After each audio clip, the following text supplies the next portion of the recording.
Sunisha, കുഞ്ഞുങ്ങളായിരിക്കുമ്പോൾ cinema ലോകത്തേക്ക് എത്തി തങ്ങളുടെ പ്രതിഭ ആ ചെറുപ്രായത്തിൽ തന്നെ തെളിയിച്ചവർക്ക് ഇത്തവണ പുരസ്കാരത്തിൽ ഇടമില്ലാതെ പോയത് അത് പരിഹരിക്കപ്പെടേണ്ട ഒരു വിഷയമായിരുന്നില്ലേ? അടുത്ത വർഷത്തേക്ക് മാറ്റിവെക്കേണ്ട ഒരു കാര്യമായിരുന്നു. അല്ല സുജയ, തീർച്ചയായിട്ടും അത് പരിഹരിക്കപ്പെടേണ്ട വിഷയമായിരുന്നു എന്നുള്ളതാണ് കരുതുന്നത്. കാരണം 2024 ഒട്ടനവധി സിനിമകൾ ഇറങ്ങിയിട്ടുണ്ട്. സ്വാഭാവികമായും കുട്ടിത്താരങ്ങൾ അതിൽ അഭിനയിക്കുകയും ചെയ്തിട്ടുണ്ട്. ഈ ബാലതാരങ്ങളെല്ലാം വലിയ പ്രതീക്ഷയിൽ തന്നെയായിരുന്നു ചലച്ചിത്ര അവാർഡ് പ്രഖ്യാപനം കണ്ടിരുന്നതും. സ്വാഭാവികമായും അഭിനയിച്ച പടങ്ങളുണ്ട്, അതുകൊണ്ട് തന്നെ പരിഗണിക്കുക അല്ലെങ്കിൽ പ്രത്യേക പരാമർശമെങ്കിലും ഉണ്ടാകുമെന്ന് പ്രതീക്ഷിച്ച നിരവധി കുട്ടികളുണ്ട്. ഒരുപക്ഷെ ദേവനന്ദയെ പോലുള്ള കുട്ടികൾ ഇന്ന് തുറന്നെഴുതുന്നതും അതുകൊണ്ട് തന്നെ ആയിരിക്കും എന്നുള്ളതാണ് കരുതുന്നത്. പക്ഷേ നേരത്തെ ജൂറി ചെയർമാൻ പറയുന്നത് ഇത്തരത്തിൽ കുട്ടികൾക്ക് വേണ്ടി ഒരു സിനിമ ഉണ്ടായിട്ടില്ല എന്നുള്ളതാണ്. സ്വാഭാവികമായും നേരത്തെ സ്ഥാനാർത്ഥി ശ്രീകുട്ടിലെ തിരക്കഥാകൃത്ത് പറഞ്ഞതുപോലെ ഒരുപക്ഷെ കുട്ടികളുടെ സിനിമ നൽകുന്നത് അത് കുട്ടികളുടെ സിനിമ എന്ന് തന്നെ സെൻസർ ചെയ്യപ്പെട്ട സിനിമകൾക്കായിരിക്കും എന്നുള്ളതാണ്. പക്ഷേ ബാലതാരങ്ങൾക്ക് അവാർഡ് നൽകുന്നത് എന്തിന്റെ അടിസ്ഥാനത്തിലാണ്? അത് കുട്ടികൾ അഭിനയിച്ച ഒരു സിനിമ, കുട്ടികളുടെ അഭിനയത്തിന്റെ മികവ് കൊണ്ടാണ് അത്തരം കുട്ടികൾക്ക് അവാർഡ് നൽകേണ്ടത് എന്നുള്ളതാണ്. അങ്ങനെ കുട്ടികൾ അഭിനയിച്ച നിരവധി സിനിമകൾ, നിരവധി പടങ്ങൾ പിന്നീട് ഇറങ്ങിയിട്ടുണ്ട്. പക്ഷെ അതിലൊന്നും കുട്ടികളെ, ബാലതാരങ്ങളെ എന്തുകൊണ്ട് ജൂറി കണ്ടില്ല എന്നുള്ളതാണ് ചോദ്യമായി വരുന്നത്. ഒരുപക്ഷെ സ്ഥാനാർത്ഥി ശ്രീകുട്ടൻ തന്നെ നോക്കുകയാണെങ്കിൽ 42-ലധികം കുട്ടികൾ അതിൽ അഭിനയിച്ചിട്ടുണ്ട്. മറ്റ് സിനിമകളിലും കുട്ടികളെല്ലാം അഭിനയിച്ചിട്ടുണ്ട്. അവരെയൊന്നും പരിഗണിച്ചിട്ടില്ല എന്നുള്ളതാണ്. അതിൽ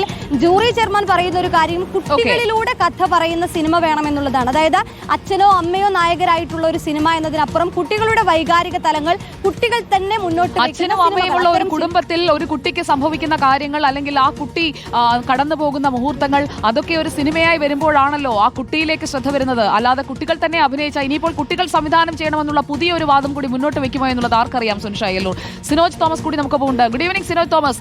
ഈ വിവാദം ഒഴിവാക്കാമായിരുന്നു, സാംസ്കാരിക മന്ത്രി എന്ന നിലയിൽ അത് കഴിഞ്ഞിട്ടില്ല സജി ചെറിയാന് എന്ന് വേണ്ടി മനസ്സിലാക്കാൻ ചോദിച്ചപ്പോൾ എന്തായിരുന്നു മറുപടി? സുജയപാർവതി, ഗുഡ് ഈവനിംഗ്. അതായത് തുടർച്ചയായി 5ാം വർഷവും പരാതികളില്ലാതെ ഈ ചലച്ചിത്ര അവാർഡ് പ്രഖ്യാപിക്കാൻ സാധിച്ചു എന്ന് മന്ത്രി അവകാശപ്പെടുമ്പോഴും ബാലതാരങ്ങൾ ഉൾപ്പെടെ പരാതിയുമായി രംഗത്ത് വരുന്നതാണ് ഇത്തവണ കാണാൻ സാധിച്ചത്. അതായത് ഈ കുട്ടികളുടെ സിനിമ എന്താണെന്ന് വ്യാഖ്യാനിക്കേണ്ട അവസ്ഥയിലേക്ക് കാര്യങ്ങൾ പോയിരിക്കുകയാണ്. ജൂറി ചെയർമാൻ പറഞ്ഞിരിക്കുന്നത് കുട്ടികളുടെ കഥ പറയുന്ന കലാമൂല്യമുള്ള ചിത്രങ്ങൾ ഇത്തവണ ഉണ്ടായിട്ടില്ല, കുട്ടികൾ അഭിനയിച്ചത് കൊണ്ട് മാത്രം അത് കുട്ടികളുടെ ചിത്രമാകില്ല എന്നൊരു വിശദീകരണമാണ് നൽകുന്നത്. മന്ത്രിയും അത് തന്നെയാണ് പറയുന്നത്.